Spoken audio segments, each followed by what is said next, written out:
Hello friends, आज हम गति के बारे में पढ़ेंगे जिसको हम मोशन भी कहते हैं। आप सभी गति के बारे में तो जानते ही होंगे। कहीं भी कोई काम हो रहा हो तो उसमें गति जरूर होती है। इसी चीज को हम विस्तार में जानेंगे और इस वीडियो में हम 3 चीजों की चर्चा करेंगे। तो आइए देखते हैं कि हम किन किन 3 चीजों पे चर्चा करने वाले हैं। सबसे पहले हम जानेंगे कि मोशन यानी कि गति होती क्या है। फिर हम जानेंगे मोशन इन स्ट्रेट लाइन यानी सीधी रेखा में गति।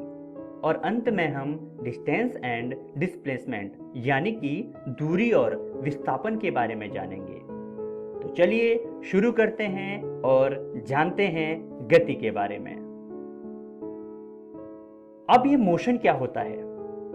सीधे शब्दों में जाने तो अगर कोई ऑब्जेक्ट यानी कि कोई वस्तु मूव कर रहा है तो वो मोशन में है, और अगर वो एक जगह पर रुका हुआ है तो उसको हम कहेंगे कि वो रेस्ट पर है। अब आपके आसपास की वस्तुओं को देखिए और सोचिए कि वे रेस्ट में हैं या फिर मोशन में। देखिए, जैसे कि ये बच्चा स्कूल जा रहा है तो ये बच्चा मोशन में है। बच्चों, आपने कई बार पेड़ से पत्तों को गिरते हुए देखा होगा, वो भी मोशन ही कहलाएगा। यानी कि कोई भी वस्तु जो हिल रही हो मोशन में कहलाती है, और कोई भी वस्तु जो स्थिर अवस्था में हो वो रेस्ट में कहलाती है। अब हम मोशन इन स्ट्रेट लाइन को समझ लेते हैं।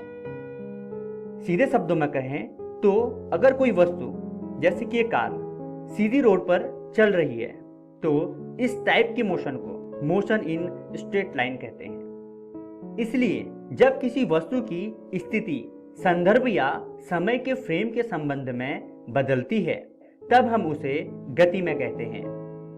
उदाहरण के लिए, जब हम ट्रेन में बैठे होते हैं तो ट्रेन के संदर्भ में तो हम स्थिर अवस्था में होते हैं, लेकिन जमीन के संदर्भ में हम गति में होते हैं।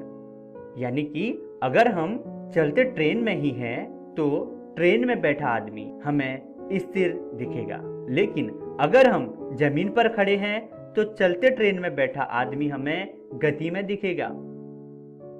आइए अब हम बात कर लेते हैं कि दूरी और विस्थापन यानी कि डिस्टेंस और डिस्प्लेसमेंट क्या होता है।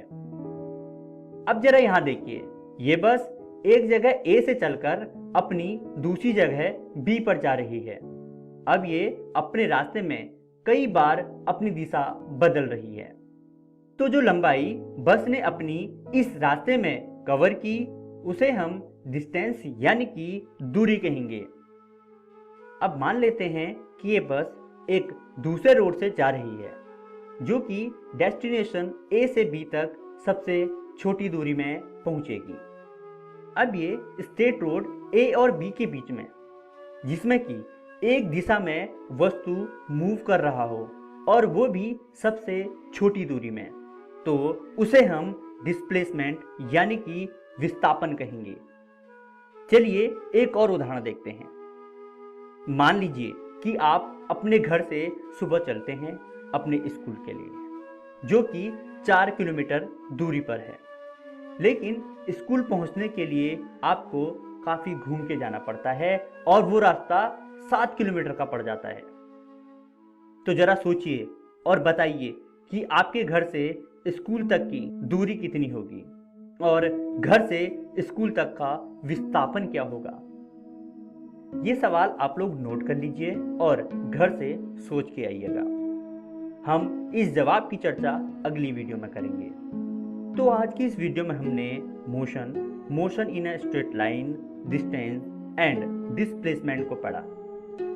आशा करता हूं आपको यह सब समझ में आया होगा। तो मिलते हैं अगली वीडियो में। धन्यवाद।